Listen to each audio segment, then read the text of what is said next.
Yeah, and Trump did say yesterday that he'd be willing to work through Congress to get congressional approval for some of what DOJ is doing. So perhaps that's warding off that constitutional crisis of a defiance of court orders, at least for now. But the administration is certainly not backing away from that idea, that option down the road. There is so much to say about this moment here. John Hamlin, let's just, we talked about, we played the clip there of Elon Musk suggesting, yeah, I'll be wrong sometimes.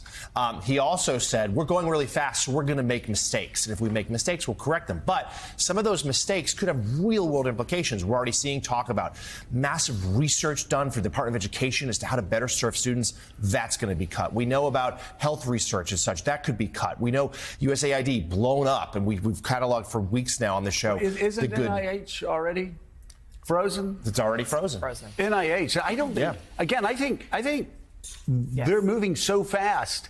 I actually think there's some things that they don't understand. Yeah. Mm-hmm. Like cancer trials, like Alzheimer's trials. I think even some inside the administration don't understand that by moving this fast, they're stopping research that is critical for red state America, for blue state America, for Plaid America. Trials that are stopped halfway through suddenly have run out of money. And this is happening before RFK Jr. even gets that confirmation vote. So that's the danger here, what Musk is doing, John Hammond. You're right. We've just discussed, others have said, some government reform needed. But not only are there real security concerns, and that's where Democrats perhaps rightly are focused, some of Musk's staff having no clearance to be an extraordinarily sensitive Treasury Department systems, just to name one example, and yet they're doing it. But they're cutting so much, they're cutting things that people need, things that will be politically very unpopular. And weigh in also, if you will, on that body language in the Oval Office. It's so striking. When was the last time Donald Trump was in a press availability where he only got a couple questions and Elon Musk got the vast majority? Didn't seem to be sitting too well with the Commander-in-Chief. Well, I think if there was any question, Jonathan, about who is the president right now and who is the co-president, at least the semiotics of that scene made that pretty clear. Musk in the position of total dominance. The notion that they were next to each other, doesn't really give an accurate picture of what was happening. To have Musk towering over Trump at his desk, kind of looking at Musk's kid, and he barely kind of contributing to the conversation. There's so many things to unpack here, but I want to go back. Like everyone who is in favor of reforming government, I'm in favor of reforming government too. Like everyone who's in favor of transparency, I too am in favor of transparency. But what happened yesterday was not transparency. Elon Musk just taking questions from reporters is not. I'm for it, but it's not that's not a metric of transparency. And maybe the opening of the door towards something that looked like transparency. But we don't know. We know some of the things they're doing. We don't know many of the things we're doing. There is no complete, comprehensive DOJ provided list of the actions that it has taken, of the systems that it has penetrated, of its ultimate ambition or agenda. It's all basically being done by tweet. And you have Elon Musk not merely standing up there talking about all the things he talked about yesterday, but he's also up there saying things, making unfounded, evidence-free allegations about massive fraud and corruption within these agencies that they have sought to cut back. He claimed yesterday that they had evidence of multiple people in the bureaucracy who now have net worths of tens of millions of dollars. No evidence provided, no transparency to those claims. How does he know that? He made dozens of totally unsupported statements, largely to justify what he's been doing, while providing no backup whatsoever, and saying then, we are the most transparent. I don't know of an organization ever that's been more transparent than we are, then referred people to go look at the employees' accounts on X, and didn't make note of the fact that he is operating under the guise of a special government employee, which means he's exempted from financial disclosures. So I don't know, just on the basis of those simple facts, that doesn't look a lot like transparency to me. If somebody wanted to sit down and talk about what transparency would look like, I could lay what that out looked like. What that looked like was filibustering and making stuff up. Well, and Ali, that's exactly why I think it's important if he's going to be doing this and taking really the pivotal role in this administration. he needs to have a presser every single day, and he needs to answer those questions every day that John Heilemann was asking. I do think that some transparency comes from being able to ask Musk about this. I'm glad we drilled down deeper on the optics of what was happening in the Oval yesterday, because it was striking to see Musk standing, the attention of the room seemingly oriented around him. The tone that he used, I think, was also instructive. This flippant tone of, we're doing things quickly, we may be wrong, but there are real impacts to that flippant tone and the fast pace that they're trying to enact here. So that's the optics and the tone. But then on the substance piece of it, I think the transparency has been one of the largest concerns. And Joe, you're right to point out that a press conference would help alleviate some of that. But the other thing that strikes me is that there are the conflicts of interest from Musk that he was asked about in part. And there was something that took my attention this morning in the New York Times. They found 11 of the federal agencies impacted by Doge's actions have more than 32 pending actions or complaints into Musk's 6 companies. So there's that piece of it. And then there's the role that Congress could play here. And it's the one that I'm the most fascinated in, because we talk a lot about how Democrats are stymied because they're in the minority. That's true. That's the way that Congress is set up. It's a majority-run body, and Republicans have the majority on both sides.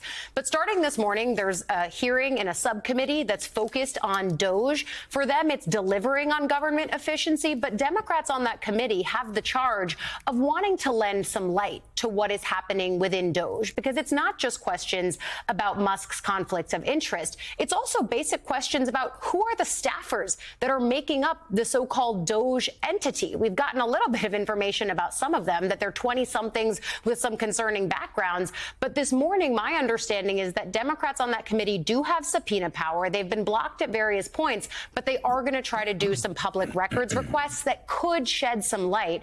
And on that, I want to bring in staff writer from The Atlantic, Mark Leibovich. You and I were having this conversation on Way Too Early just a little while ago. But this, to me, feels like a place that Democrats could make up some ground and show the American public something that they didn't know or necessarily were aware of beforehand when it comes to Musk and when it comes to his employees, really, at Doge. Yeah, I mean, I do think this gets to the larger issue of the role of Elon Musk here. I mean, you know, obviously he could get up and talk about unelected bureaucrats and bureaucracies and so forth. Obviously, he himself was not elected. I do agree that, you know, it's good that he is answering questions and transparency is being displayed in some ways. I don't think a scene like what we saw yesterday is going to be repeated anytime soon, certainly without, you know, a kind of split screen scenario with Donald Trump sitting there and, I mean, whatever, as David said, the bizarre sort of spectacle that it was. But yeah, taken alone, this could be a piece of real political hay that Democrats could make here. The thing is, though, that this is not taken alone. This is part of a larger blizzard of activity and seemingly the shock and awe image that keeps playing over and over and over again. I mean, this obviously does not sit alone, and it's unclear if Democrats will have the wherewithal or even the knowledge at this point to focus on this and to really benefit from it politically. Well, and I've got to say, Mark, I'm a bit frustrated when I hear about how helpless Democrats are, because they're in the minority in the Senate, because they're in the minority in the House. I've seen Democrats in the minority, in the Senate especially, do a lot of things to get in the way, to investigate, to slow down, to drive a message. I mean, I've seen it time and time again. I mean, you are probably old enough to remember the Hillary Clinton health care rollout. I mean, one Republican after another in the minority, I believe, one Republican after another would have, you know, would figure out ways to poke holes in that plan. And they really did. They not only dominated the debate, but you had the Chafee plan and you had the, you know, all these other Republican senators had their own plans. They were being debated. So I keep hearing about how the poor Democrats are so helpless. They can't do anything. No, they're elected, and they're elected to do just this. I mean, the minority in the United States Senate always has power. Yeah, I would agree with you. Although when you sort of mention the Clinton age, you do get a sense of how different that world was when actually Washington could be singularly focused on a issue like health care, really to the exclusion of everything else. I also think about, remember, I guess in the aughts when George W. Bush was targeting Social Security at a time when Democrats seemed very much back on their heels, and yet they could focus on Social Security as the way to sort of get back in the game and ultimately reclaim, power in Washington in the 2006 elections. Here you have a number of issues. I mean, obviously, the DOJ stuff, the Musk stuff, this was one of what, again, were several big stories yesterday. You had the Gaza press conference, you had all these court decisions, and so forth. And look, I mean, this is a larger blizzard that's in some ways enabled by the communication strategy of the Trump administration, the internet, and just the changing landscape in general. But yeah, you're right, though. The Democrats are not as helpless as I think they're clearly manifesting at this point. Yeah. Richard, final thoughts. Yeah.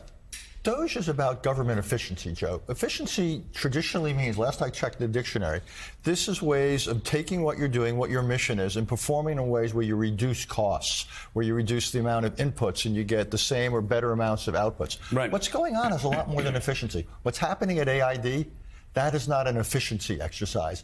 That is essentially ending the operations of an agency. Right, exactly. What's going on at NIH, that's not an efficiency And that's what I don't understand. Like David Ignatius, there are so many things. You could get examples of every agency where there's waste, fraud, and abuse, and you could call those out. And I mean, there's a way to do this that's legal, constitutional, transparent, and extraordinarily popular with the American people.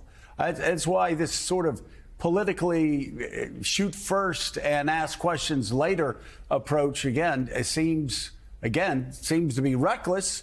It could be unlawful. Seems to be unconstitutional in places, but mainly short-sighted politically for the Trump administration.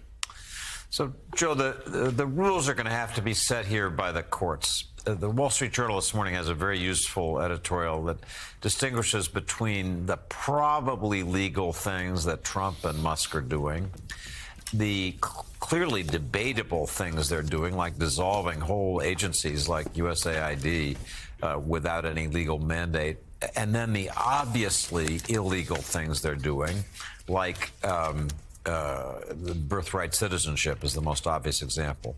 So the courts are going to have to make decisions about this whole raft of things. So something's being challenged every day. I disagreeing a bit with Mark. I don't think that there's all that much that the Democrats can do absent these final decisions by the courts. Once they come, we have to see whether the Trump administration is going to obey them. The real constitutional crisis comes if the Supreme Court rules that these things are illegal and Trump tries to keep doing them anyway. Then we have a real full-blown crisis. All right. The Washington Post, David Ignatius, and The Atlantic's Mark Leibovich, and Pucks, John Heilemann, thank you all so much. Greatly appreciate it. President Emeritus of the Council on Foreign Relations, Richard Haass, thank you as well.